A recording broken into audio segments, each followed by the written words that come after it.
مرتد ہو جاتے ہیں، ثم ازدادوا کفرا، پھر وہ اپنے کفر میں بڑھتے چلے گئے، لن تقبل توبتہم، ان کی توبہ کبھی قبول نہیں ہوگی، واولئک هم الضالون، اور وہ تو یقیناً گمراہوں میں سے ہیں۔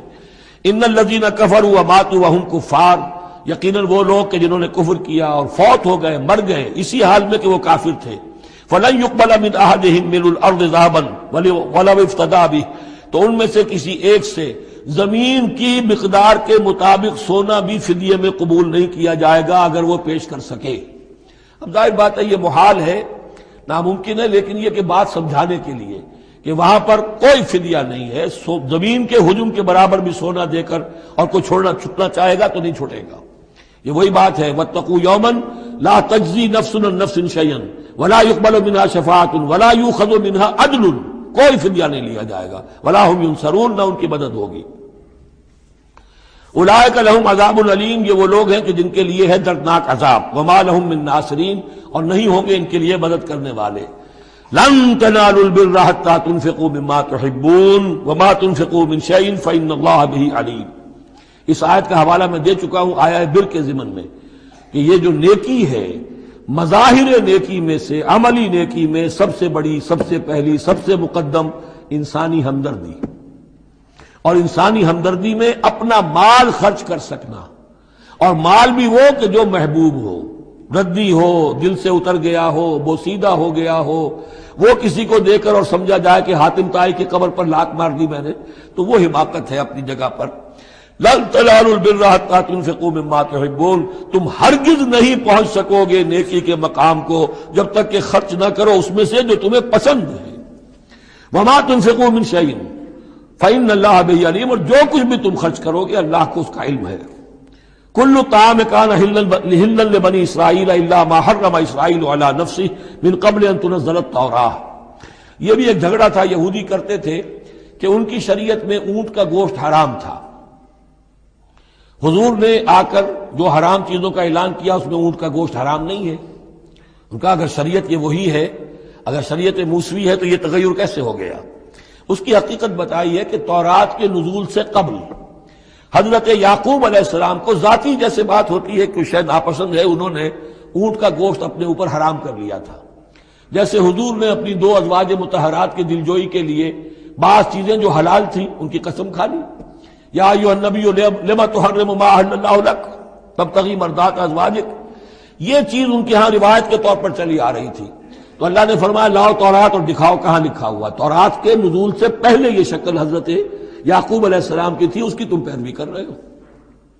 تو کھانے پینے کی وہ چیزیں جو اسلام نے حلال کی ہیں، کل طعام کان حلا لبنی اسرائیل، وہ بنی اسرائیل کے لیے بھی حلال تھی، الا ما حرم اسرائیل علی نفسہ، سوائے ان چیزوں کے کہ جنہیں حرام ٹھہرا لیا تھا اسرائیل، اسرائیل سے مراد حضرت یعقوب اللہ کے بندے عبداللہ، علی نفسہ ہی، اپنی جان پر، من قبل ان تنزل التوراۃ، اس سے پہلے کہ تورات نازل ہو۔ اس لیے کہ یہ تو 300-400-500 سال کا فصل ہے حضرت یعقوب میں اور نزول تورات میں۔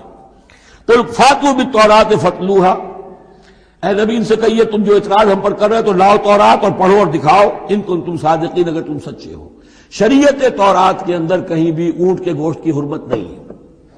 فمن افترى على الله الكذب من بعد ذلك فاولئك هم الظالمون، اور جو لوگ اس کے بعد بھی اللہ کی طرف جھوٹ منسوب کرتے رہے تو یہ لوگ ظالم ہیں۔ اب ان سے کیا آدمی گفتگو کرے؟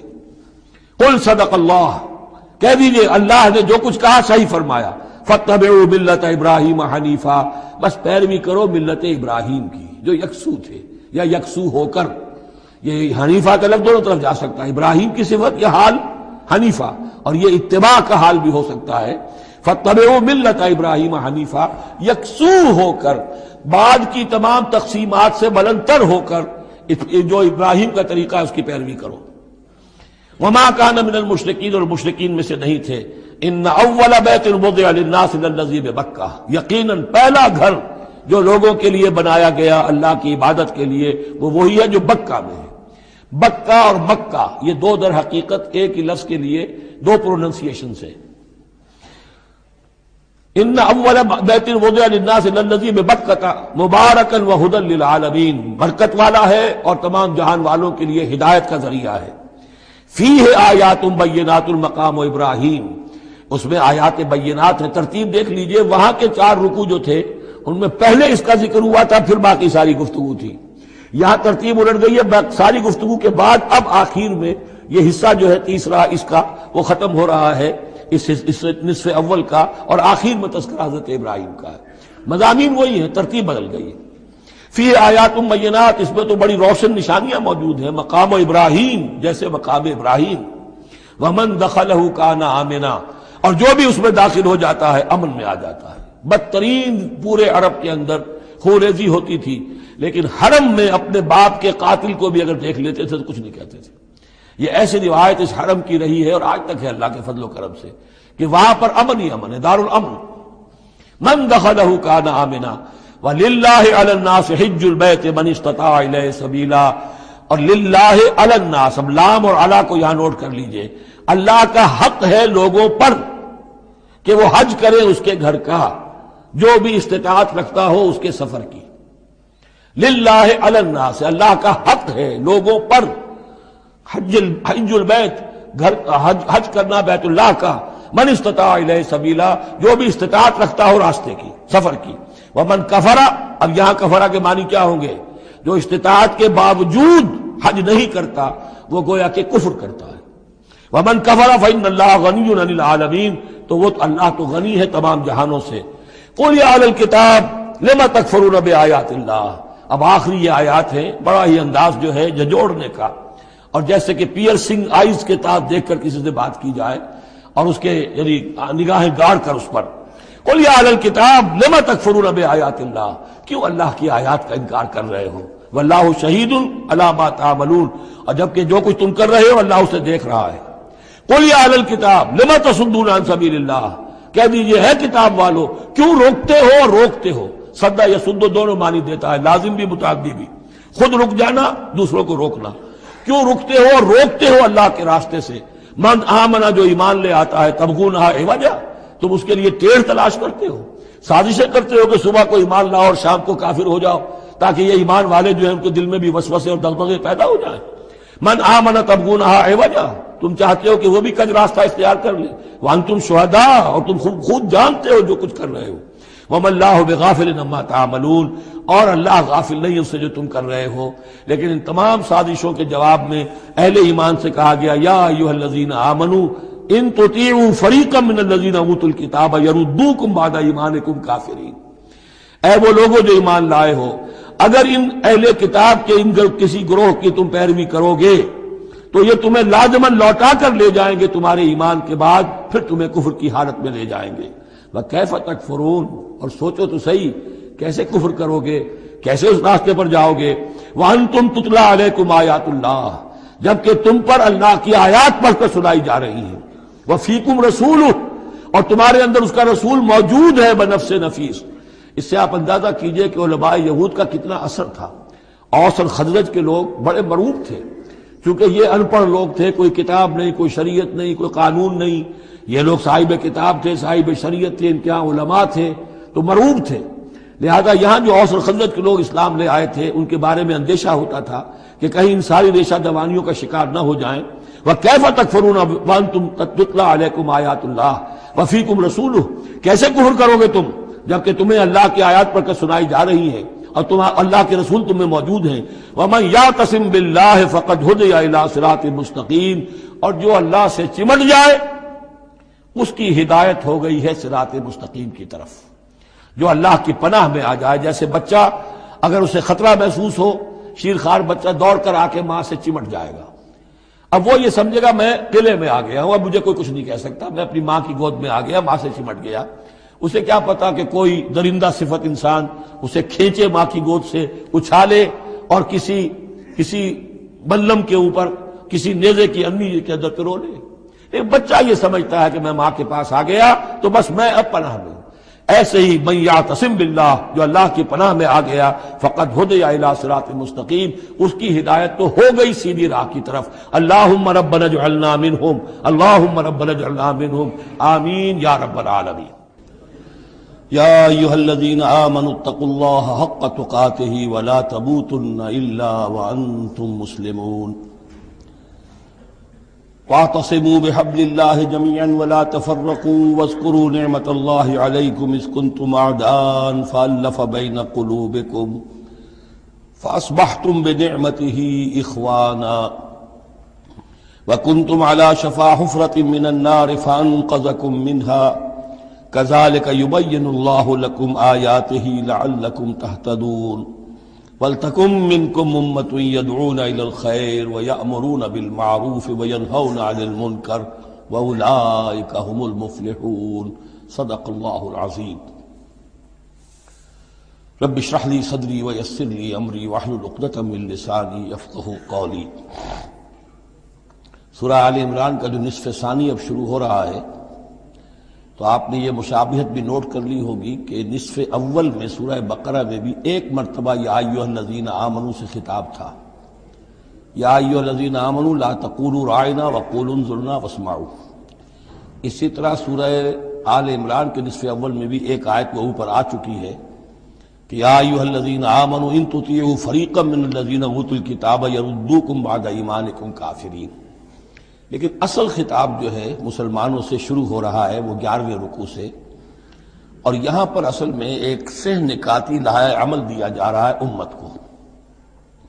ظاہر بات ہے کہ یہ امت اب ہمیشہ قائم رہنے والی ہے قیامت تک، اور اس میں زوال بھی آئے گا، اور اللہ تعالیٰ لوگوں باہمت لوگوں کو بھی پیدا کرے گا، اولو العزم لوگوں کو پیدا کرے گا، جیسا کہ ہمیں معلوم ہے مجددین امت اٹھتے رہے ہر صدی کے اندر. لیکن جب بھی کوئی کام دین کی تجدید کا ہو، دین کو اثر نو تازہ کرنے کی کوشش ہو، دین کو قائم کرنے کی جد و جہد ہو، تو اس کا ایک لائحہ عمل ہوگا. وہ لائحہ عمل ہے جو ان 3 آیات میں جو ابھی میں نے آپ کو پڑھ کر سنائی ہیں نہایت جامعیت کے ساتھ سامنے آیا ہے. اور یہ حسن اتفاق ہے کہ یہ 3 آیات ہیں، جیسے سورۃ العصر 3 آیات ہیں، ایسے یہ 3 آیات ہیں نہایت جامع. اس پر اب میری ایک کتاب بھی موجود ہے امت مسلمہ کے لیے سہ نکاتی لائحہ عمل، اور اس کا انگریزی میں بھی ترجمہ ہو گیا ہے. یہ مجھے معلوم نہیں کہ ابھی وہ کتابی شکل میں شائع ہوا یا نہیں. اس میں پہلا نقطہ کیا ہے؟ جب بھی کوئی کام کرنا ہے سب سے پہلے افراد کی شخصیت سازی، کردار سازی. یا ایھا الذین آمنوا اتقوا اللہ حق تقاتہ، اہل ایمان اللہ کا تقوی اختیار کرو جتنا کہ اس کے تقوی کا حق ہے.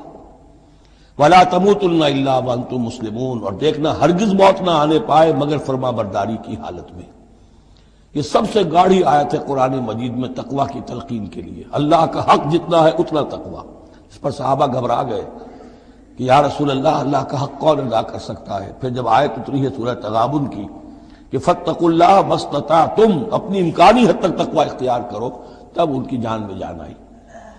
ساتھ ہی یہ کہ مت مرنا مگر حالت فرما برداری میں. کیا معنی ہے؟ کوئی پتہ نہیں کس لمحے موت آ جائے، کوئی لمحہ نافرمانی میں نہ گزرے مبادا موت کا ہاتھ اسی وقت آ کر تمہیں دبوچ لے. اس طرح کی شخصیتیں اگر پہلے نہ بنی ہوں تو کوئی کام نہیں ہو سکتا. پہلے کردار سازی افراد کی. اب جب یہ کردار سازی ہو، دوسرا مرحلہ کیا ہے؟ وَاعْتَصِمُوا بِحَبْلِ اللَّهِ جَمِيعًا وَلَا تَفَرَّقُوا. ایک اجتماعیت اختیار کرو، اللہ کی رسی کو مضبوطی سے تھام لو مل جل کر، اور تفرقے میں مت پڑو. یہاں چونکہ اس سے پہلے جو رکوع ختم ہوا ہے وَمَن يَعْتَصِم بِاللَّهِ، جو اللہ تعالیٰ سے چمٹ جائے، اللہ کی حفاظت میں آ جائے، فَقَدْ هُدِیَ إِلَىٰ صِرَاطٍ مُسْتَقِيمٍ. اور سورہ حج کی آخری آیت میں بھی یہ لفظ آیا ہے فَأَقِیمُوا الصَّلَاةَ وَآتُوا الزَّکَاةَ وَاعْتَصِمُوا بِاللَّهِ. اب اللہ کی حفاظت میں کیسے آئے، اللہ سے کیسے چمٹے؟ اس کے لیے فرمایا وَاعْتَصِمُوا بِحَبْلِ اللَّهِ، اللہ کی رسی سے چمٹ جاؤ، اللہ کی رسی کو مضبوطی سے تھام لو. اور یہ اللہ کی رسی کون سی ہے؟ متعدد احادیث کے ذریعے سے واضح ہوتا ہے کہ یہ ہے قرآن. ایک طرف ہے انسان میں تقوی، ایک طرف اس میں علم آنا چاہیے، قرآن کا فہم پیدا ہونا چاہیے، قرآن کے نظریات کو سمجھنا چاہیے، قرآن کی حکمت کو سمجھنا چاہیے. انسانوں میں اجتماعیت جو ہے وہ جانوروں کے گلوں کی طرح نہیں ہو سکتی کہ بھیڑ بکریوں کا ایک بڑا ریوڑ ہے اور ایک چرواہا جو ہے وہ لکڑی لے کر ان کو سب کو ایک ڈسپلن میں لیے ہوئے ہے. انسانوں کو جمع کرنا ہے تو ان کے ذہن ایک بنانے ہوں گے، ان کی سوچ ایک بنانی ہوگی. یہ حیوان عاقل ہیں، یہ باشعور لوگ ہیں، ان کی سوچ ایک ہو، نظریات ایک ہو، مقاصد ایک ہو، ہم آہنگی ہو، نقطہ نظر ایک ہو، تبھی تو یہ جمع ہوں گے. اس کے لیے وہ چیز چاہیے جو ان میں یکرنگی خیال، یکرنگی نظر، یکجہتی مقاصد کی ہم آہنگی پیدا کر دے، اور وہ قرآن ہے۔ حبل اللہ ہوا حبل اللہ المتین، حضرت علی سے روایت ہے۔ حضرت عبداللہ ابن مسعود سے ہے، حضور نے فرمایا القرآن حبل اللہ الممدود من السماء الی الارض، اللہ کی مضبوط رسی ہے جو آسمان اور زمین کے درمیان تنی ہوئی ہے۔ ایک اور حدیث میں فرمایا فاستبشروا فإن طرفه بأيديكم وطرفه بيد اللہ، خوشیاں مناؤ، یہ قرآن ایسی شے ہے کہ جس کا ایک سرا تمہارے ہاتھ میں، ایک سرا اللہ کے ہاتھ میں۔ تو تقرب الی اللہ کا ذریعہ بھی قرآن، اور آپس میں تمہیں جوڑ کر رکھنے کا ذریعہ بھی قرآن۔ یہی وجہ ہے کہ ہماری ساری یہ تحریک جو ہے میری، اس کا اصل جو منبع ہے، سر چشمہ ہے، اس کا مبنی ہے، مدار ہے، وہ دعوت رجوع القرآن۔ پوری زندگی میں نے اپنی الحمدللہ کھپائی ہے اس کام میں، اور اسی کے ذریعے سے انجمن خدام القرآن اور قرآن اکیڈمیز، پھر 1 ایئر کورس، نوجوان جو ہیں تعلیم یافتہ لوگ ہیں، وہ پی ایچ ڈی بھی کر چکے ہیں، وہ ڈاکٹر بھی بن گئے ہیں، وہ انجینئر بھی ہیں، لیکن دین کی طرف سے جاہل ہیں، قرآن سمجھ نہیں سکتے۔ وہ آئیں، 1 سال رہیں ہمارے پاس، عربی سیکھیں، قرآن سیکھیں، تاکہ اس پر عمل ہو سکے۔ یہ قرآن کا جو 1 سالہ کورس ہے وہ اس سال پھر اس اکیڈمی میں شروع ہونے والا ہے، انشاءاللہ فروری کی 16 تاریخ سے اس کا آغاز ہوگا، تو آپ لوگ اسے نوٹ کریں، اور یہ قرآن مجید کے ساتھ آپ کی وابستگی ہوگی تو پھر دین کے سوکھ پر آگے چلیں گے۔ تو دوسرا نقطہ ہوا واعتصموا بحبل اللہ جميعا ولا تفرقوا واذکروا نعمت اللہ علیکم اذ کنتم اعداء، اور ذرا یاد کرو جو اللہ کا انعام تم پر ہوا کہ تم تو ایک دوسرے کے دشمن تھے، فالف بین قلوبکم، تو اللہ نے تمہارے دلوں کے اندر الفت پیدا کر دی، فاصبحتم بنعمتہ اخوانا، تم اللہ کے فضل و کرم سے بھائی بھائی بن گئے۔ یہ یہاں گویا کہ اولین مخاطب یہاں انصار ہیں، ان کے جو 2 قبیلے تھے اوس اور خزرج، وہ آپس میں لڑتے آ رہے تھے 100 برس سے، خاندانی دشمنیاں چلی آ رہی تھی، قتل کے بعد قتل، ادھر کا قتل ادھر کا قتل، لیکن اب جب یہ ایمان آیا، اللہ کی کتاب آ گئی، محمد رسول اللہ آ گئے، تو اب وہ شیر و شکر ہو گئے، ان کے جھگڑے ختم ہو گئے۔ اس طرح پورے عرب کے اندر غارت گری ہوتی تھی، اسے دارالامن بنا دیا۔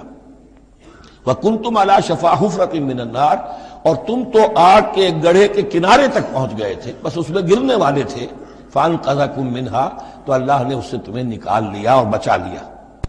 كَذَلِكَ يُبَيِّنُ اللَّهُ لَكُمْ آيَاتِهِ لَعَلَّكُمْ تَهْتَدُونَ، اس طرح اللہ تعالیٰ اپنی آیات تمہارے لیے واضح کر رہا ہے تاکہ تم راہ پاؤ، صحیح راہ پر قائم رہو۔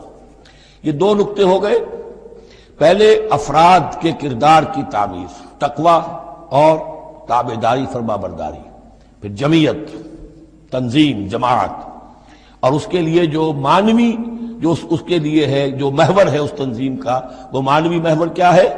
قرآن مجید، حبل اللہ، احتسامش کن کہ حبل اللہ اوست، مضبوطی سے تھامو، اس کو علامہ اقبال کہتے ہیں قرآن کو، حبل اللہ یہ ہے۔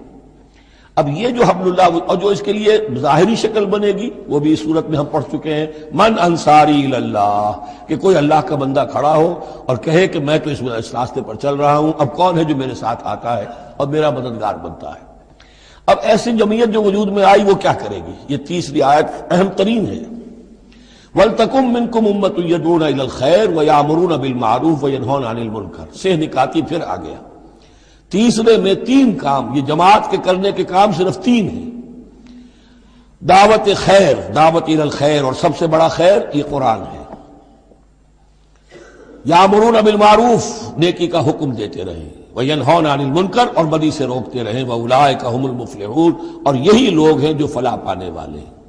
ولتکن منکم امۃ، تم میں سے ایک ایسی امت وجود میں آنی چاہیے، منکم ہے، گویا کہ ایک بڑی امت ہے، امت مسلمہ، وہ تو اب 150 کروڑ ہیں یا 140 یا 130 کروڑ ہیں، سوئے ہوئے ہیں، اپنے منصب کو بھولے ہوئے ہیں، دین سے دور ہیں، تو اب اس امت کے اندر چھوٹی امت بنے، ایک جماعت بنے، وہ جماعت اپنے ذمے یہ کام لے لے، جاگو اور جگاؤ، جو ہمدرد کا ایک جو نعرہ ہے کہ اب جاگو اور جگاؤ، اللہ نے تمہیں جاگنے کی صلاحیت دے دی، اب اوروں کو جگاؤ، اور اس کے لیے طاقت فراہم کرو، ایک جماعت بناؤ۔ وَلْتَكُن مِّنكُمْ أُمَّةٌ يَدْعُونَ إِلَى الْخَيْرِ وَيَأْمُرُونَ بِالْمَعْرُوفِ وَيَنْهَوْنَ عَنِ الْمُنكَرِ وَأُولَٰئِكَ هُمُ الْمُفْلِحُونَ، یہی لوگ فلاح پانے والے ہیں۔ وہ بڑی امت کروڑوں کی جو ہے، جو یہ کام نہیں کرتی، وہ فلاح کی امید میں اگر ہے اور نجات کی امید میں ہے تو ایک امید موہوم ہے، فلاح پانے والے صرف یہ لوگ ہوں گے، اولئک هم المفلحون۔ اب اسی میں آگے چل کر میں نے جو منہج انقلاب نبوی ہے اس میں یہ بات واضح کی ہے کہ جب کوئی انقلاب کے لیے آخری اقدام ہوگا وہ بھی نہی عن المنکر بالید، اس لیے کہ حدیث میں حضور نے نہی عن المنکر کے 3 مرتبے بیان کیے ہیں۔ ابو سعید خدری رضی اللہ عنہ سے روایت ہے، من رآ منکم منکرا فلیغیرہ بیدہ فإن لم یستطع فبلسانہ فإن لم یستطع فبقلبہ وذلک اضعف الایمان، رواہ مسلم رحمہ اللہ۔ تم میں سے کوئی شخص کسی منکر کو دیکھے، اس کا فرض ہے اسے طاقت سے، زور سے، ہاتھ سے بند کرے، روکے، بدلے۔ اگر اس کی طاقت نہیں ہے تو زبان سے تو کہے، اس کی بھی ہمت نہیں تو دل میں نفرت ضرور رکھے، اور یہ ایمان کا کمزور ترین درجہ ہے۔ نفرت بھی ختم ہو گئی، وائے ناکامی متائے کارواں جاتا رہا، کارواں کے دل سے احساس زیاں جاتا رہا، تو اب کوئی ایمان نہیں۔ ہاں دل میں نفرت ہے تو اگلا قدم اٹھاؤ، زبان سے کہنا شروع کرو، بھائی یہ چیز غلط ہے، یہ حرام ہے، یہ اللہ نے اس کو حرام ٹھہرایا ہے، مت یہ کام کرو۔ لیکن ساتھ ہی اپنی طاقت بناتے جاؤ، ایک جماعت بناؤ، قوت بناؤ۔ جب وہ طاقت ہو جائے اب کہو کہ اب یہ نہیں کرنے دیں گے، پھر وہ ہوگا نہی عن المنکر بالید، طاقت کے ساتھ۔ یہ ہوگا انقلاب کا جو ہے آخری مرحلہ۔ تو یہ 3 آیتوں کے اندر عظیم ہدایت ہے، پورا لایا عمل ہے، اسی میں منہج انقلاب نبوی کا جو آخری اقدامی عمل ہے وہ بھی پوشیدہ ہے۔ وَلَا تَكُونُوا كَالَّذِينَ تَفَرَّقُوا وَاخْتَلَفُوا مِن بَعْدِ مَا جَاءَهُمُ الْبَيِّنَاتُ، اور ان لوگوں کی طرح نہ ہو جانا جو متفرق ہو گئے، فرقوں میں بٹ گئے، اور انہوں نے اختلافات پیدا کر لیے اس کے بعد کہ ان کے پاس واضح تعلیمات آ گئی تھیں۔ اولئک لہم عذاب عظیم، ایسے لوگوں کے لیے تو بہت بڑا عذاب ہے۔ یوم تبیض وجوہ وتسود وجوہ، اب یہ آخرت کا ذکر ہے، جس دن کے بعض چہرے جو ہیں بڑے روشن اور تابناک ہوں گے، اور بعض چہرے جو ہیں وہ سیاہ ہوں گے۔ فاما الذین اسودت وجوہہم، تو جن لوگوں کے اس دن چہرے سیاہ ہوں گے، یہ وہ کون ہوں گے؟ اکفرتم بعد ایمانکم، یہ وہی لوگ ہوں گے جو ایمان کے بعد کفر میں لوٹ گئے، ہدایت کے آنے کے بعد تفرقے میں پڑ گئے، زدم زدہ میں پڑ گئے، انہوں نے اس عبد اللہ کو چھوڑ دیا۔ اکفرتم بعد ایمانکم فذوقوا العذاب بما کنتم تکفرون، تو اب ذرا مزہ چکھو اس عذاب کا، اس کفر کی باعث جو تم کرتے رہے تھے۔ واما الذین ابیضت وجوہہم، اور وہ لوگ جن کے چہرے سفید ہوں گے، روشن ہوں گے، تابناک ہوں گے، ففی رحمت اللہ ہم فیہا خالدون، وہ اللہ کی رحمت میں ہوں گے اور اس میں ہمیشہ ہمیشہ رہیں گے۔ تلک آیات اللہ نتلوہا علیک بالحق، یہ اللہ کی آیات ہیں جو ہم آپ کو پڑھ کر سنا رہے ہیں حق کے ساتھ۔ وما اللہ یرید ظلما للعالمین، اور اللہ تعالیٰ تو جہان والوں کے لیے ظلم کا ارادہ نہیں رکھتا۔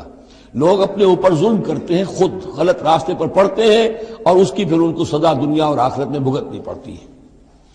وَلِلَّهِ مَا فِي السَّمَاوَاتِ وَمَا فِي الْأَرْضِ، جیسا کہ میں نے عرض کیا اکثر اہم بحثوں کے بعد پھر یہ آیت آتی ہے اس طرح کی کہ گویا کہ یہ ایک کنکلوڈنگ ریمارک، اللہ ہی کے لیے ہے جو کچھ آسمانوں اور زمین میں ہے، وَإِلَى اللَّهِ تُرْجَعُ الْأُمُورُ، اور بالآخر سارے معاملات اللہ ہی کی طرف لوٹا دیے جائیں گے۔ كُنتُمْ خَيْرَ أُمَّةٍ أُخْرِجَتْ لِلنَّاسِ، تم وہ بہترین امت ہو جسے لوگوں کے لیے برپا کیا گیا ہے، یعنی یہ پوری امت مسلمہ اس لیے بنائی گئی تھی۔ یہ دوسری بات ہے امت مسلمہ بھول جائے، جب بھول جائے تو پھر جو بھی ان میں سے جاگے وہ دوسروں کو جگا کر اس امہ ودن امہ، اس امت کے اندر اندر جماعت، پارٹی ودن پارٹی، امہ ودن امہ بنائیں اور وہ کام کریں جو اوپر ہے۔ لیکن حقیقت میں تو اس امت مسلمہ کا ایز سچ مجموعی طور پر فرض منصبی یہی ہے۔ کنتم خیر امت، دیکھیے یہ اس آیت کو رکھیے، اب سورہ بقرہ میں جو آیت تھی وَكَذَلِكَ جَعَلْنَاكُمْ أُمَّةً وَسَطًا لِتَكُونُوا شُهَدَاءَ عَلَى النَّاسِ وَيَكُونَ الرَّسُولُ عَلَيْكُمْ شَهِيدًا، اسی کے ہم وزن یہ آیت ہے سورہ آل عمران کی، کنتم خیر امت اخرجت للناس، تم بہترین امت ہو جسے لوگوں کے لیے نکالا گیا ہے۔ دنیا کی اور قومیں اپنے لیے زندہ رہتی ہیں، اپنی ترقی، اپنی بہتری، اپنی بہبود، اپنی دنیا میں عزت، اپنے دائرے کو بڑھانا، لیکن مسلمان کو جینا ہے، ہم تو جیتے ہیں کہ دنیا میں تیرا نام رہے، کہیں ممکن ہے کہ ساقی نہ رہے، جام رہے، زیادہ سے زیادہ لوگوں کو ہدایت کی طرف بلانا، لوگوں کو جہنم کی آگ سے بچانے کی کوشش کرنا۔ تمہیں جینا ہے ان کے لیے، وہ جیتے ہیں اپنے لیے۔ کنتم خیر امت اخرجت للناس، تمہیں نکالا گیا ہے، برپا کیا گیا ہے لوگوں کے لیے۔ تامرون بالمعروف، تم حکم کرتے ہو نیکی کا، وتنہون عن المنکر، اور تم روکتے ہو بدی سے، وتؤمنون باللہ، اور تم ایمان رکھتے ہو اللہ پر۔ یہ کیفیت تھی پوری امت مسلمہ کی حضور کے وقت، اور وہ جو پہلے بتایا گیا ہے وہ اس وقت کے لیے ہے جب کہ امت سو گئی ہو، امت بھول گئی ہو اپنے مقصد وجود کو، تو ظاہر بات ہے جن کو ہوش آ جائے وہ لوگوں کو جگائیں اور ایک نئی جمعیت فراہم کریں۔ وَلَوْ آمَنَ أَهْلُ الْكِتَابِ لَكَانَ خَيْرًا لَهُمْ، اگر یہ اہل کتاب ایمان لے آتے تو یہ ان کے حق میں بہت بہتر تھا۔ مِنْهُمُ الْمُؤْمِنُونَ، ان میں ہے کچھ لوگ جو ایمان والے ہیں، یعنی ان میں سے مراد وہ بھی ہو سکتے ہیں جو اس وقت تک یہودیوں میں سے یا نصرانیوں میں سے ایمان لا چکے تھے، اور یہ بھی ہو سکتا ہے جن کے اندر پوٹینشلی ایمان تھا اور کچھ عرصے کے بعد کہا جا رہا کہ وہ ایمان لے آئیں گے۔ وَأَكْثَرُهُمُ الْفَاسِقُونَ، لیکن ان کی اکثریت جو ہے اب وہ فاسقوں اور نافرمانوں پر مشتمل ہے۔ وہی معاملہ جو امت مسلمہ کا آج ہو چکا، اکثریت کا حال کیا ہے وہ دیکھ لیجیے آپ۔ لَن يَضُرُّوكُمْ إِلَّا أَذًى، اے مسلمانوں یہ تمہیں نقصان نہیں پہنچا سکیں گے مگر کچھ تھوڑی سی کوفت، بہرحال تمہارے لیے کوفت کا سبب تو بنتے رہیں گے، لیکن یہ تمہیں کوئی ضرر بالفعل پہنچا نہیں سکیں گے۔ وَإِن يُقَاتِلُوكُمْ يُوَلُّوكُمُ الْأَدْبَارَ، اور اگر یہ کہیں تم سے جنگ کریں گے تو پیٹھ دکھا دیں گے، ان میں جرأت نہیں ہے، ان بزدل ہیں، یہ تمہارا مقابلہ نہیں کر سکیں گے۔ ثم لا ينصرون، پھر ان کی مدد نہیں کی جائے گی۔ ضربت علیہم الذلہ، اب وہ آیت آ گئی سورہ بقرہ کے وہ جو 7ویں رکوع کے آخر میں آئی تھی، بس تھوڑا سا ترتیب کا فرق ہے۔ ضربت علیہم الذلۃ اینما ثقفوا، ان کے اوپر ذلت تھوپ دی گئی ہے، مسلط کر دی گئی ہے جہاں بھی پائے جائیں، الا بحبل من اللہ وحبل من الناس، سوائے یہ کہ اللہ کا کوئی سہارا انہیں ہو، کسی وقت اللہ انہیں سہارا دے دے، یا ان کا سہارا بن جائیں لوگ، جیسے آج پوری عیسائی دنیا ان کا سہارا بنی ہوئی ہے۔ اسرائیل قائم ہے تو اپنے بل پر نہیں، پوری عیسائی دنیا کی سپورٹ پر قائم ہے۔ ابھی جو یہ جنگ ہوئی تھی خلیج کی جنگ، تو جو اس کا کمانڈر ان چیف تھا، اس کا نام میرے ذہن سے اس وقت اتر رہا ہے، اس نے صاف کہہ دیا تھا، اس لیے کہ فوجی لوگوں کی زبان سے نکل جاتا ہے جن کے منہ سے نکل جاتی ہے جن کے منہ سے سچی بات مستی میں، فقیہ مصلحت بھی سے وہ رندے بادہ خار اچھا، اس نے صاف کہہ دیا تھا یہ پوری جنگ ہم نے اسرائیل کے تحفظ کے لیے لڑی ہے۔ کس قدر خون ریزی ہوئی ہے، صرف اسرائیل کا تحفظ پیش نظر تھا، تو یہ ساری سپورٹ ان کی ہے۔ ضربت علیہم الذلۃ اینما ثقفوا الا بحبل من اللہ وحبل من الناس وباؤوا بغضب من اللہ، اور یہ اللہ تعالیٰ کا غضب جو ہے اور غصہ انہوں نے حاصل کر لیا ہے۔ وضربت علیہم المسکنہ، اور ان کے اوپر کم ہمتی مسلط کر دی گئی ہے۔ ذالک بانہم کانوا یکفرون بآیات اللہ، جو کہ تو وہی الفاظ آ رہے ہیں، اور اللہ تعالیٰ تو ظالم نہیں ہے، تو ان کا یہ حشر اس لیے ہوا ہے کہ یہ اللہ تعالیٰ کی آیات کا انکار کرتے رہے، وَيَقْتُلُونَ الْأَنْبِيَاءَ بِغَيْرِ حَقٍّ، اور انبیاء تک کو قتل کرتے رہے ناحق۔ ذَلِكَ بِمَا عَصَوْا وَكَانُوا يَعْتَدُونَ، اور یہ ہوا اس لیے کہ انہوں نے نافرمانی کی روش اختیار کی اور حدود سے تجاوز کیا۔ لیسوا سواء، پھر وہی بات جو میں عرض کر چکا ہوں، یہ سب کے سب برابر نہیں ہیں، ان میں سے اچھے بھی ہیں برے بھی ہیں۔ من اہل الکتاب امۃ قائمۃ یتلون آیات اللہ آناء اللیل وہم یسجدون، اہل کتاب میں ایسے لوگ بھی ہیں جو کھڑے رہنے والے لوگ ہیں، سیدھے راستے پر ہیں، اللہ کی آیات پڑھتے رہتے ہیں رات کے اوقات میں اور سجدہ بھی کرتے ہیں۔ خاص طور پر چونکہ یہاں اہل کتاب کا لفظ آ رہا ہے، جو عیسائی راہب تھے حضور کے زمانے میں، ان پہ کثیر تعداد جو ہے وہ اس کردار کی حامل تھی۔ انہی میں سے ایک بحیرہ راہب تھا جس نے بچپن میں حضور کو پہچان لیا تھا، تو ان میں ایسے لوگ موجود تھے۔ یقیناً کوئی چھپے ہوئے ہوں گے یہود میں بھی، لیکن اکثر و بیشتر یہود میں سے یہ کردار ختم ہو چکا تھا، بہت ہی چند لوگ، لیکن عیسائیوں میں بکثرت موجود تھے۔